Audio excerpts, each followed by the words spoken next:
Hello, guys. Welcome to the Techpoint Africa Podcast. Yeah, I'm sure you're wondering why you're not seeing Emmanuel here today. Well, I'm taking Emmanuel's. Well, I'm not taking his role, but I'm taking his role for today. I pity you. So, I'll be filling his shoes, and they're actually really big shoes, literally. Not because he has big legs, like I have really small legs. So, today, we also have someone new joining us. But as usual, we have Tingwazim. Introduce yourself, please. I already said your name, but still So why introduce. why should I not introduce myself after you said my name? All right. Let me allow the other person to introduce themselves. Hi. My name is Samuel. What else am I supposed to say? Anything. My Where role, do you live? State of origin. interesting. My address, my Yes. ATM pin. Genotype.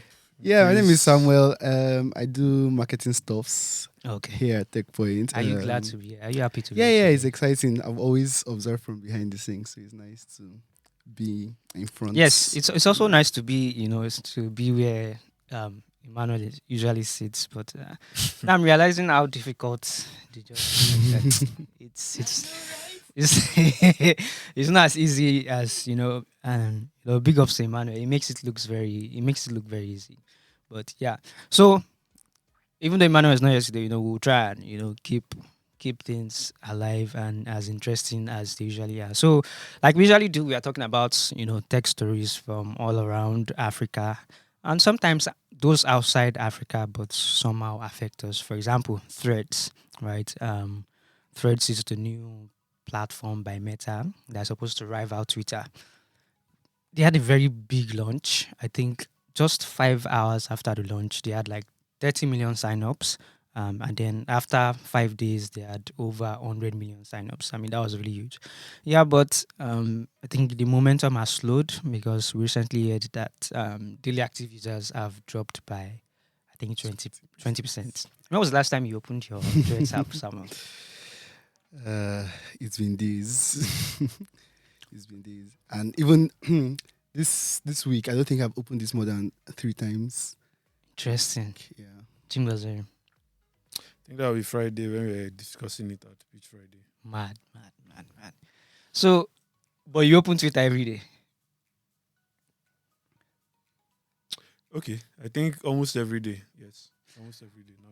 So what what's the issue? I think the thing was just it blew up because people were like, oh, let's see what's in this new, and then I think there was something about, I think I wrote an article recently about the whole thing, and I think Meta took advantage of this situation, like what was going on at that point. People were kind of like mad at Elon Musk for some reason, the limiting how many posts you can see in a day.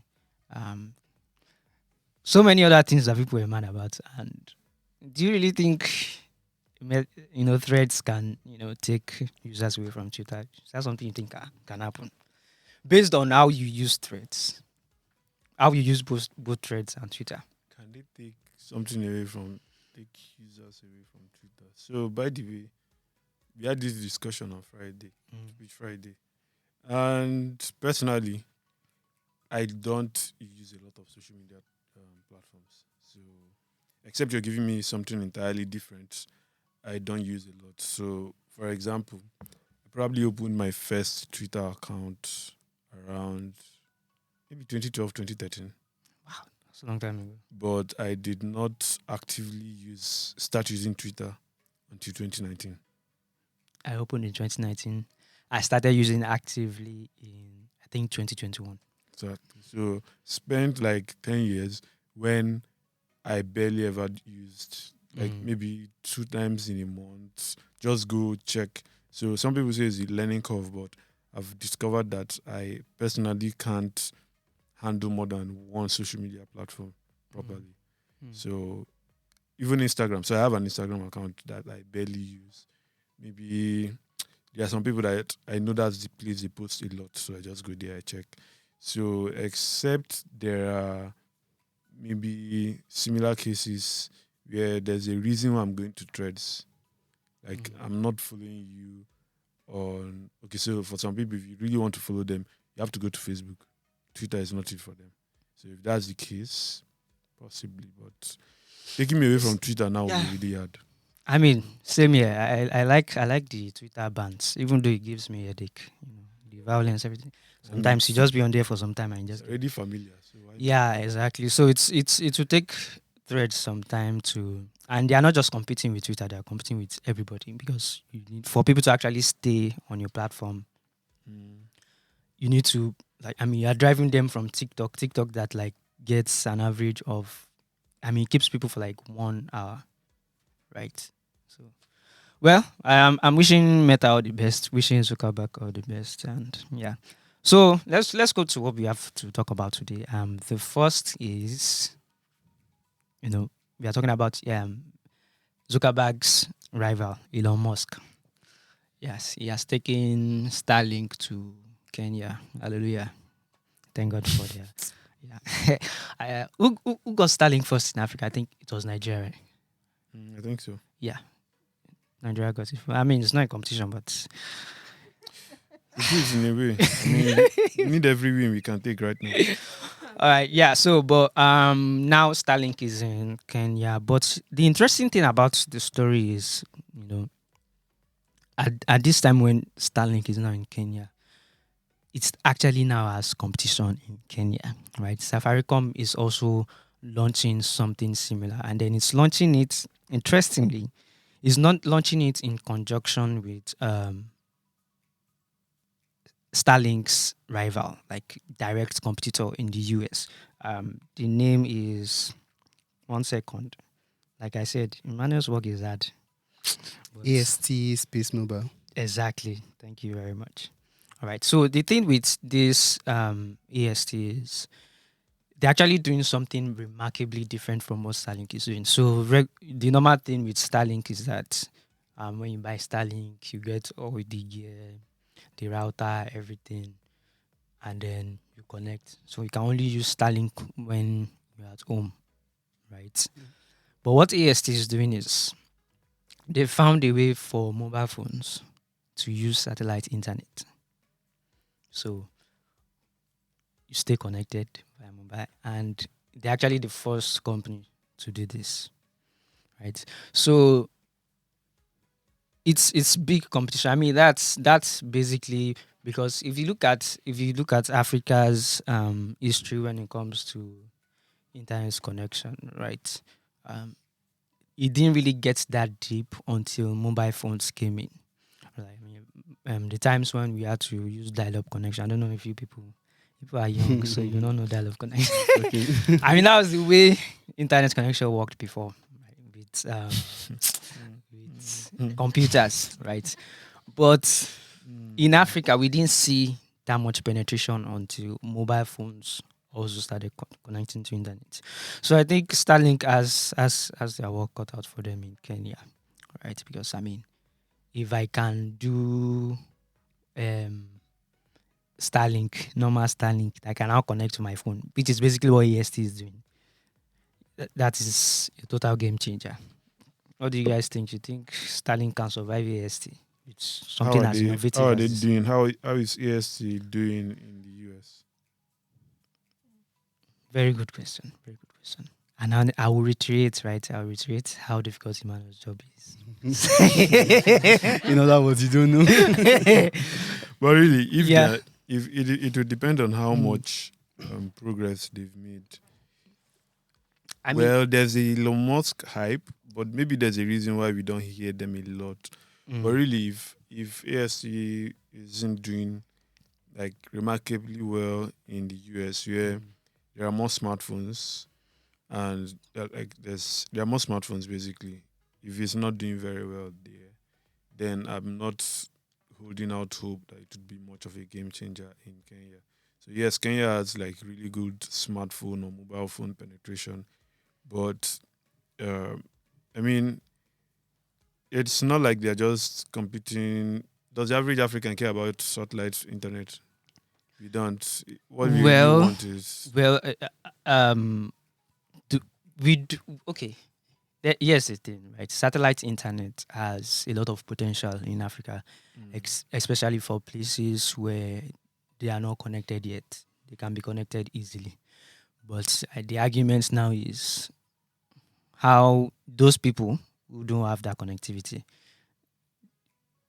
the thing is they can't afford Starlink, right? So But Starlink has the potential to connect them, right? Because those places where MTN, Airtel, Glo cannot reach, Starlink can be there.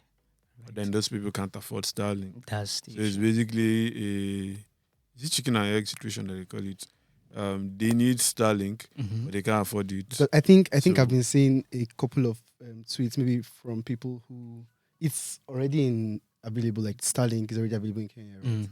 Mm. I think from some people who have already gotten to use it. use it, and it's very similar to what happened like in the early days when it launched in Nigeria, and obviously the people who could afford it will rush to get Yeah. it, thinking it would replace the MTN and the likes, and then all the reviews that were coming back were that okay, it's your regular network may actually even perform better, and like you said, it is more beneficial to in regions where Where there's no exactly where connectivity, there's no connectivity, but then you now have this problem where these people they can't cannot even afford it. afford those services. Yeah, so I mean, it's that's a very interesting thing that you brought up. I remember when Starlink first got to Nigeria, and we saw the reviews where people were saying, yeah, it's fast, things like that. But I think it was Fisayo that said it was not good for uploading because it was really slow.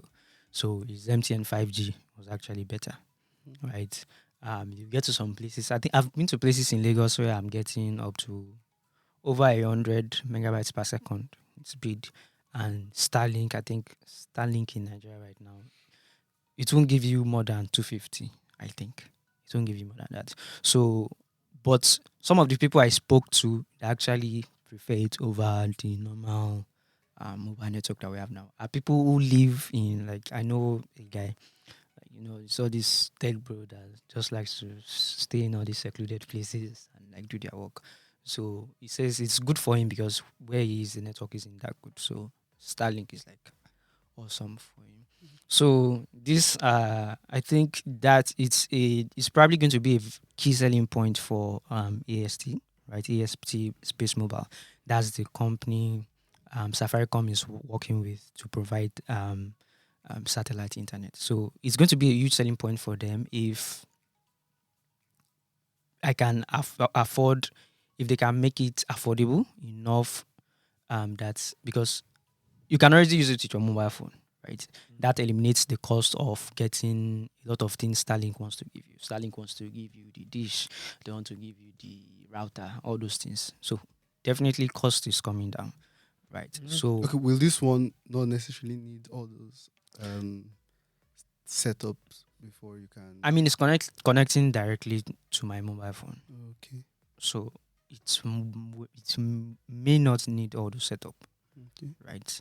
So I Well, mean, Safaricom is also a telco, and they're also yes. a telco. So they already have the experience of operating in Kenya, and I believe if they're going to be doing this, they have a plan already for getting as many users as possible. So, while cost would be an issue, it would. I mean, they probably have a plan, so we would see how it goes. Yeah. Okay. So Yes. I'm actually seeing that Okay. from the article that Victoria wrote. Mm. I think it would actually still have the router and the dish Okay, and all of okay. that. But the use case I'm seeing, since I mean it's already established who this product is beneficial to, right? So it may be a situation where maybe in a community, I don't know how many devices one of those things should be able to connect, but like maybe in those communities, maybe like a school Yeah. or a hospital or something like that, they can collectively set up one of these devices that is able to connect the whole place, as opposed to individual users just trying to set it up for True. their personal True. use. So I think that's a use case that makes more sense. Yeah, definitely. And just on a final note, beyond speed, connectivity, and things like that, I mean, a lot of people have said Starlink, they don't even have like really a dedicated customer service, right? So I think competition is necessary for all those things to start falling into place. So I mean, if they start seeing competition, maybe They improve it. yeah, We'll maybe they will see how it improve. goes. Yeah, yeah, maybe. All right. Yeah. So enough about Elon Musk, Starlink, and internet. Let's move to the next thing we are on this podcast to talk about. And Tim Gazrim will be doing us the honors of talking about. Why are you laughing? All right. So Tim Gazrim will be talking to us about Uber and Bolt's recording feature. So um, we've had cases of people being harassed by their drivers or drivers being harassed by their riders, and I think these ride hailing companies have in a bid to like keep both drivers and riders safe, they've introduced what they call a recording feature. And yeah, Tim Gazim, how does it work? What does it mean for me now? Well, so we don't have all the details about how it works, Okay. but it just raises a lot of questions. So we'll get to that later. But Mm. uh, basically, Bolt and Uber launched theirs, I think, in the last 1 week. If you update your app right now, either your Bolt or Uber app, you would see an audio recording. Like there's something like, would I call it an ad? But Or there's a like prompt. a prompt or a notification that okay, we've got audio recording now. So you would see the same thing on both Uber and Bolt.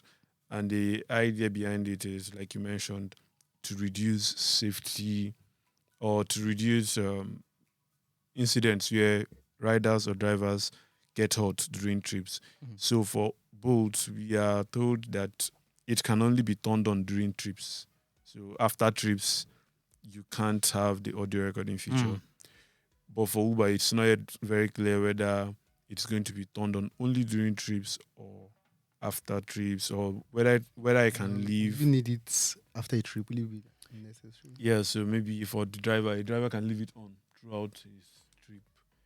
But I mean, assuming that's a provision, but we are not yet very clear on whether that's the case. So you can always check on your Uber or Bolt app for that. Mm. Yes, that's in So will this really solve, like, will it really protect people? people. Well, Like, that's a big question. Will it? So it's more of a preventive or it's more of a preventive solution. So what you're looking to do with this is people complain, and sometimes it's your word against the driver's word, mm. and there's only so much you can do in that case when it's two people trading words.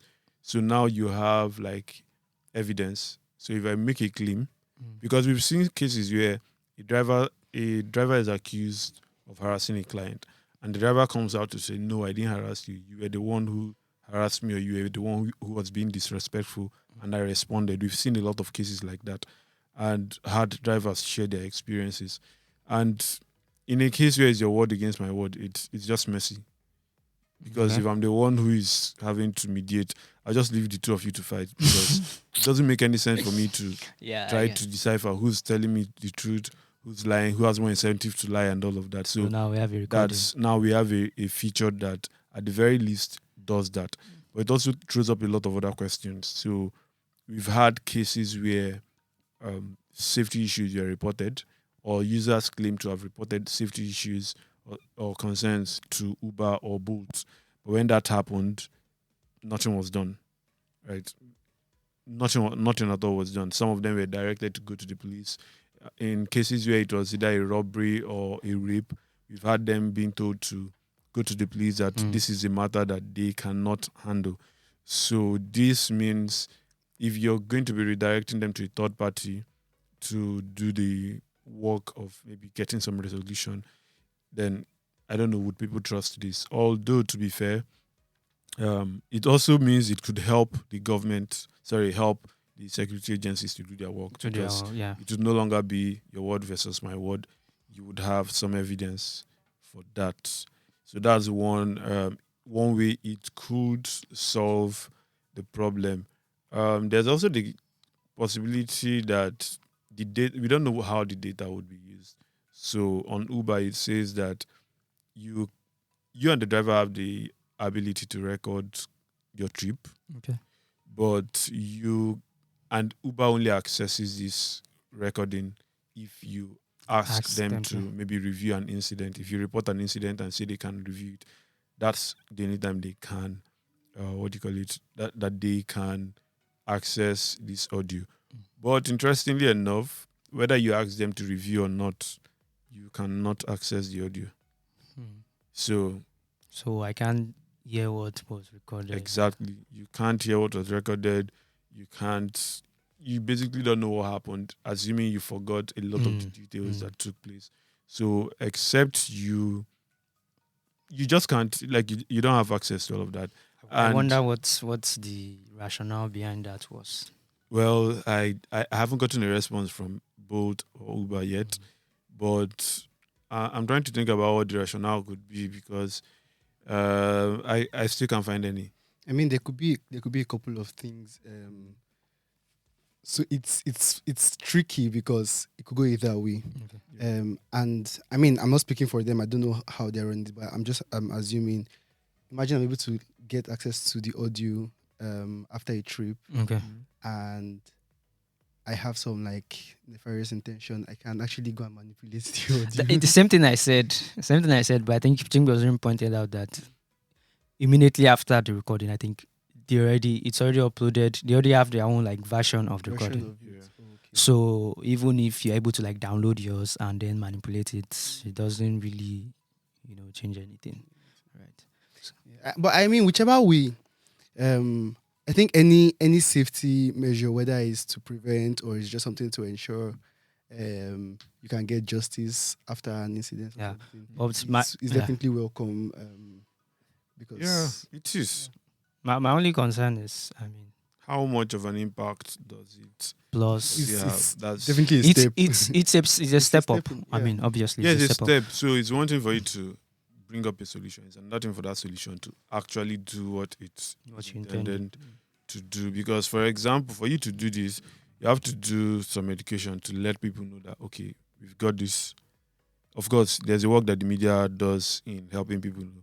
But in the heat of the moment, so of course people are crazy these days. You have an altercation, and your first instinct is to whip out your phone to make a video of that. People do that a lot, but we don't always see that. I don't know. So except the cases that give you the presence of mind to maybe bring out your phone, press the record button, and really, if I know as a driver that you are, because it's not an automatic record function, or for at least for both says it's not automatic. But if it's not an automatic record function, I can stop you from recording. Well, from what I understand is like the trip is about to start. I hear the prompt like, "Do you want to record?" Yeah, so it depends on the messaging you're looking Okay. at. So both makes it look like in short, the two of them make it look like you only do this when you feel you're in danger, because really I don't want to be recording every trip that takes place. I don't want my conversations to always be, I don't know, recorded somewhere, even though maybe when I make calls, it's that happens already. Quick question: but- is this feature like already live? Yeah, so I checked today and I saw it on Uber. I haven't taken a trip since I saw the news, so I haven't tested it out. Yeah, because I think So, until we but it's actually already- test it, we'll just be speculating on True. a lot of these things. Yeah. So it could be a situation where even if it's mid, like you're already on the trip, you could actually still go and start. Simon, do you feel like going to the island today? Definitely. Maybe you test it So I'll first. I'll try it out. Well, For you. I'm supposed You just to go and come back. Okay, so I Yeah, guess I think, can. I think I you can should try test it out and Yeah. let's see a review or something. On how it works. I can try it out You tomorrow. can book it right now. You just leave. I can try it out tomorrow. This is why one of you. should Funny have enough, done I it. had a dream. that on the podcast, someone was on the podcast, booked a ride, right? The ride came, you he having left. Fast prophet. Why are you having such dreams? Are you? Do you have I don't malaria? know. Was it close to like 5 a.m., 6 a.m.? I don't even know. I I can't don't know. You remember. had the dream. I don't know when. It was in the night side, somewhere around between 12 a.m. and. Yes, I still don't you're get the sick. dream, ja. You were sleeping, yeah? Mm, And I dreamt that we were on the podcast. Mhm. Someone on the podcast carried their phone, book ride, ride came, Not you see in the future. left. Hey, Anyway, All right. Yeah. So You're keeping your prayers. interesting stuff. I hope it really helps people because we've heard some really grim cases, right? So the next thing we're talking about now has to do with pasta, right? You're probably wondering, Pasta. what are we talking about pasta inside tech podcast? Well, it's not pasta per se. We're talking about Macaroni, Mr. Macaroni having issues with Sorry, can you ARCON. like draw a link between pasta and His name is Macaroni. Macaroni is pasta now. now. Chim goes, get You did not with get the times. joke. Come on. I don't know. I think it's a that reflection gets of It's in- not only spaghetti that's You pasta. need to start getting No. this thing so you don't mistakenly drag people on Twitter. drag them for Why what? they'll come and drag you? No, it's a reflection of people's sense of humor, man. Because I could not It's get your it. sense of humor that is broken. No. You are the only person that did not get it. Ah, Thank God it's not only me and you that is here. Pasta. That's how I'll be thinking to myself, like, is something wrong with me? Something is wrong with you. You don't need. Please ride on. All right, so Mr. Macaroni is having issues with Nigeria's advertising agency, ARCON, and they've sanctioned one of his videos. The video was an ad about the General Bitters, a particular product, right? And they are saying he did not get. Am I getting this right? I think you have more info on that news. Okay, so I'm still trying to get the specific ad that they're referring to because we've seen a lot of the General Bitters ads that Mr. Macaroni was featured in. Okay, he has still not taken it down. It's actually on his socials. I sent you the link. Yeah, I saw the He has link. mine. I know. So- I saw it, and I'm just curious because that's not the only the General Bitters ad we've seen. But he has an ad on Instagram that ARCON, that's the Advertising Regulatory Council, I believe, of Nigeria, says that first it didn't receive any approval before it was published, and it wasn't vetted. So if you recall, a few months back, ARCON came out with these regulations or guidelines that were supposed to guide the way content creators, marketers, basically anyone who puts out marketing or advertising content on the internet works. So one of the things is that your ad has to be vetted before it goes live. And Macaroni looks like one of the first casualties of this. He has been directed to take down the ad, which is still on his platform. And that's interesting. I've reached out to his team. Hopefully I get a response, but he's been directed to take down that ad. And ARCON says it was of a sexual nature, which is true. There were sexual innuendos now that were used in the ad. Well, So that could be one of the reasons why they flagged it. And why this is interesting to me is that we've had a lot of people put up ads. I've personally seen a lot of ads from influencers in the last 1 month. So what was it about this ad that made them ask that it be taken down? So one reason could be the sexual nature of the ad, but it could also be the kind of product that was being advertised. So the General Bitters is supposed. Well, the idea the ad gives off is that this is like a sexual performance enhancer, and it's even though it's sexual performance enhancer, it also has to do with your health. So True. it could be that ARCON wants ads like this to be vetted. But if you remember, Sorry, but I just want to chip in that that's not the only bitters that's been advertised online. yes, Picking advertises Odogo bitters almost every day on Instagram, and her ads have not been flagged. well, yes, there's that. Like I said, a lot of people have run ads on social media in the last 2 to 3 months since ARCON came out with their guidelines, and we've not gotten a public notice as well. So we do not know whether they are getting notices in the background or something, but this is the only one we are seeing that was on social media. So it's not yet clear what has happened because they issued the response towards the end of last week, and so far we haven't gotten. The ad hasn't been taken down. We haven't seen any rejoinder. I mean, to be fair, when I checked I checked ARCON's Twitter, the page is bare. They just have posts there's a lot of gap. So it doesn't look like something they use a lot. They don't necessarily have a website. I don't know how they're operating shop, but they don't really have a website. So it could be the reason why we haven't been seeing a Probably. lot of this. But They probably need funding. yeah, someone was also saying that this So- could be So part of the reason is because recently ARCON, they just recently became ARCON. They were APCON, and there's a lot of history behind the reason behind them being sort of dormant. So the Nigerian advertising space has not really had a lot of regulations in terms of the body that's supposed to regulate doesn't have that much power to actually regulate some of these advertisements that are being put on the internet and all of that. They had for people that were actually members of their body. So if you were part of APCON, that was their former name, they could actually regulate you and all of that. So you had to have a license, you have to be approved by the body and all of that. I mean, But now with the whole online and all of that, I think they even had at some point someone sued them. I can't remember the name of the case. Someone sued them and they were told that once you're not a member of APCON, they can't do anything against you. So that's what everybody was holding on to until recently they had the new upgraded. law, and now they have. So that's the Regulatory thing. We power. don't even know if they actually have that power because we've not seen the law, because they refuse to put the law online. But that's a story for another day. But there's a lot There's of this back act they throw history. around, Chow. Like, Yes. they throw around one act. Yes, they throw it around, but we've never actually seen it. There's probably a physical copy if you go to a court or something, but Hmm.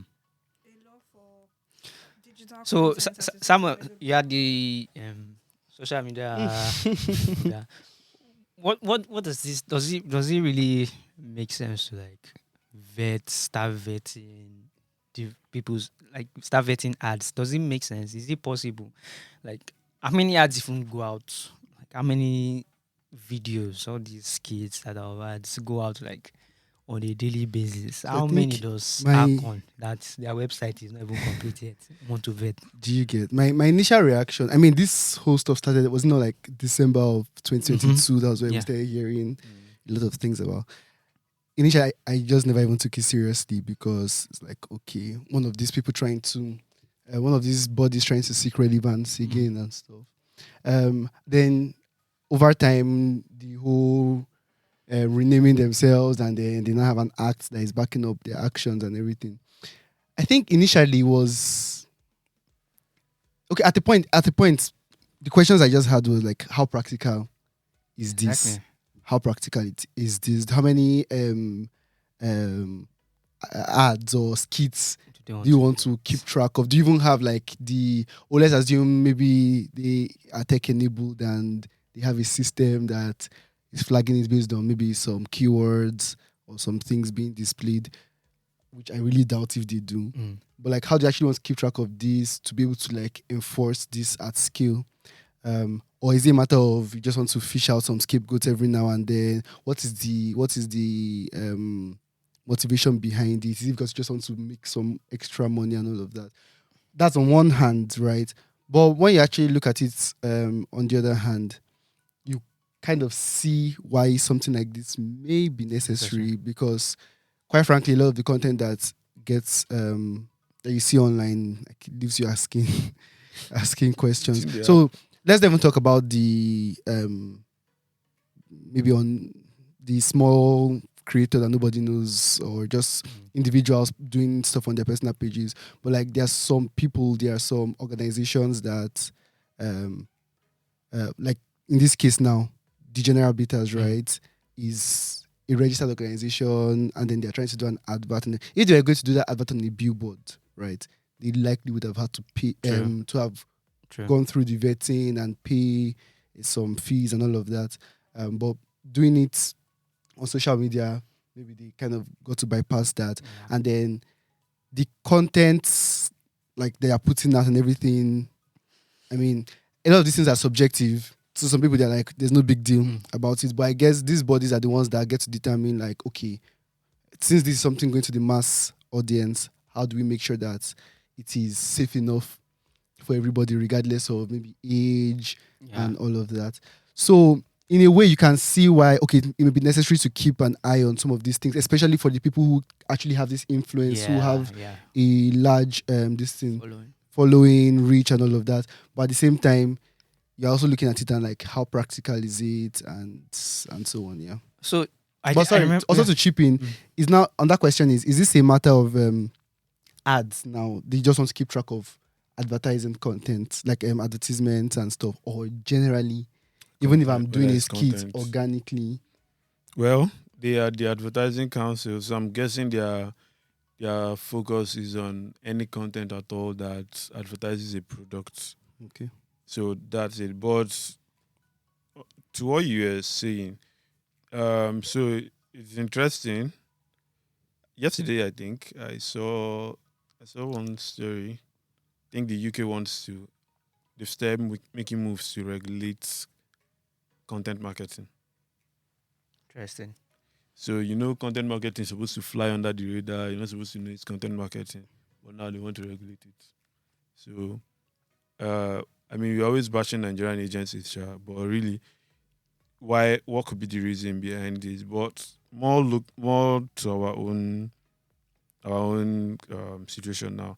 I think it makes sense. I think last time we had this conversation was when ARCON, we were hearing that, okay, this was what they wanted to do. We've not heard a lot since then, but yes, I think it's necessary to regulate ads that go on social media platforms. I think it's necessary, mainly because those ads are done to influence buying decisions, and you don't want people getting influenced to buy things that hurt them, whether it's financially or health.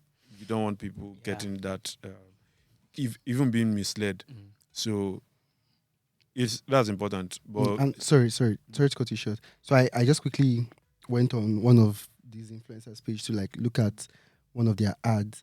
And so it's interesting because these policies and regulations are even stricter in some countries. I think in most European countries they're actually very strict. For some of these countries, as a content creator, no matter how big or small you are, you should not post an ad that is an advert. Like post a content that is an advert that is with the purpose of influencing buyer decision without labeling it clearly. Yeah, it's called full disclosure. That it is an ad. So I'm just saying this, and this is so clearly an ad. I mean, I can spot that it's an ad, but there was no hashtag ad, or even Instagram even makes a provision for you to tag your video as paid partnership or paid content, and there's nothing like that. So a gullible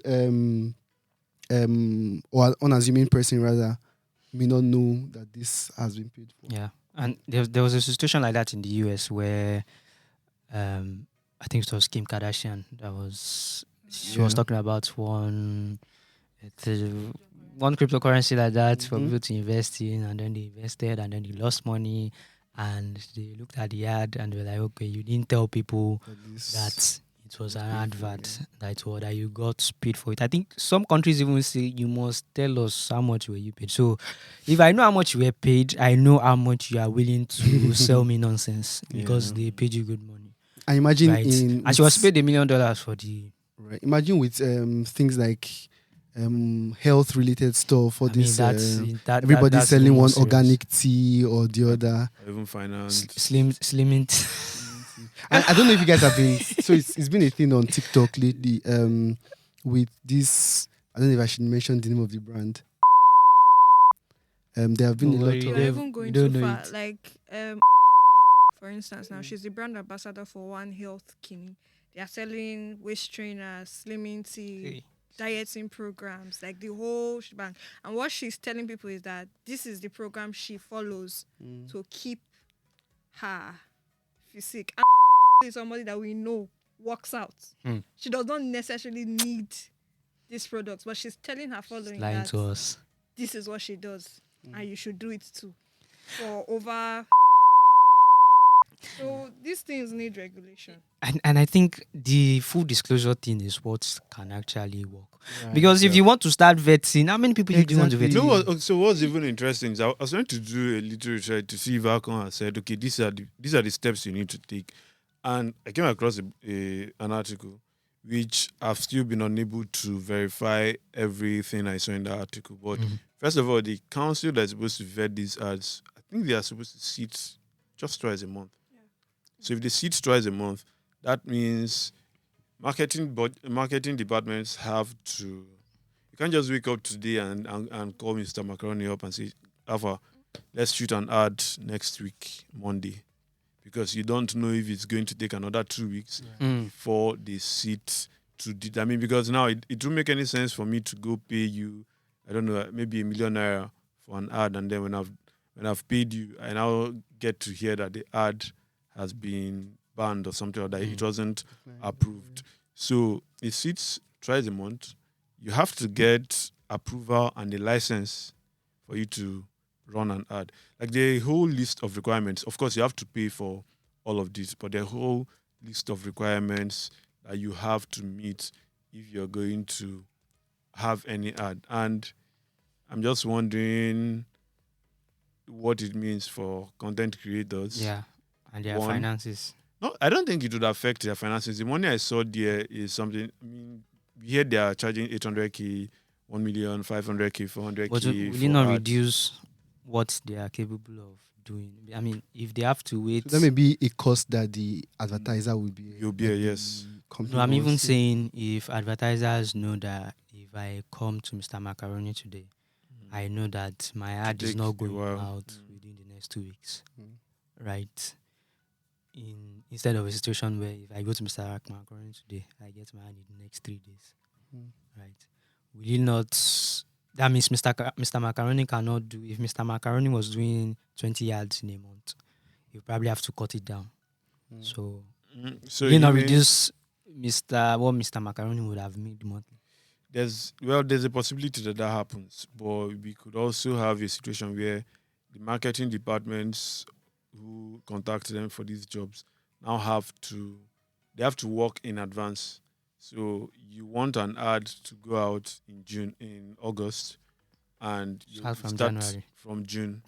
Start making your plans from June. It's not always very practical, but I think a lot of work has to be done on both ends from both parties, Definitely. right? So on the end of ARCON, there needs to be like clarity on how exactly they operate, what exactly they want, how they want people to, and they also have to structure whatever they are doing to fit realities, like these things you've brought up. And then on the end of the advertisers and also the content creators, there needs to be some level of responsibility and transparency. Yes. Right? I think that's just the solution to a lot of these occurred things. to me now that while we have a point with the need to put that paid partnership, we do not exactly prosecute cases quickly in Nigeria. So even if there's a clear disclaimer, if I want to sue someone, it's going to take months for me to get any resolution. So it just makes sense for you to stop or nip it in the bud. I think, like Samuel said, responsibility from the person doing the ads and ARCON finding a better system to do these things. I just remembered Narcissus when Gracious mentioned I just remember the skit he posted where he was like kind of making fun of those people that do those videos where they tell you about the waist trainers and everything. And he said, you have to prepare. If you want to do this thing, you have to first prepare your tissue because you will cry. It's really scary because with like some of this skincare, you see a lot of people coming out and then they're literally showing you how their skin got damaged over time ever since using that product. And these are products that some content creators have advertised as, this is what made me. I mean that. Just bath and rub cream. Trying to do skincare. All right. Yeah. So I think that's been an interesting conversation so far, but there are some other things that we cannot talk about at length because Onome is already waving a flag that we should do and come and be going. But it's all right. We're already going. So in other news, Uganda imposes 5% tax on foreign companies, including Netflix, Meta, Google, and Uber. Right. Ethiopia has also ended their 5-month social media ban. Wow, that's long. And yeah, Jumia staff in Kenya was able to steal $150,000, thankfully. Oh, Say thankfully. thankfully. Well, I mean, we shall thank God that they found the person and the money. So thank you so much if you've listened or watched us all the way to this point. You're an OG. You're a real G.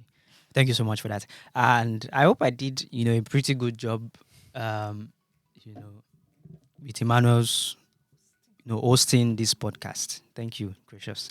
I hope I did a pretty good job hosting this podcast. And if Emmanuel asks you, say I did well, even if you think I did not. Put in the comment section that I did fantastic. Right? Yes. Please. All right. So that's all we have for you. Thank you so much to all our subscribers, to our listeners, to people that make comments. We see you, we hear you. For those that also do on social media, really appreciate it. Remember to like, comment, share with your friends, your families, your enemies, everybody. Right? That's one let is them very see. important. Yes, very, very important. Suffocate them with our podcast. If you just like to listen and you don't really have time to watch, you can always find us on all your podcast platforms. You can find us on Google Podcast, Apple Podcast, Spotify, Heart Radio, or any other podcast platform.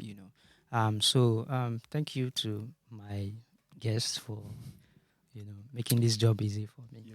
You're welcome. No thanks to Jim. Oh.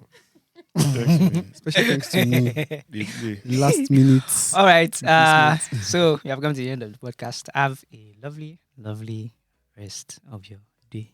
Depending on Bye. when you're watching this. Yeah. Yes. Bye. Bye.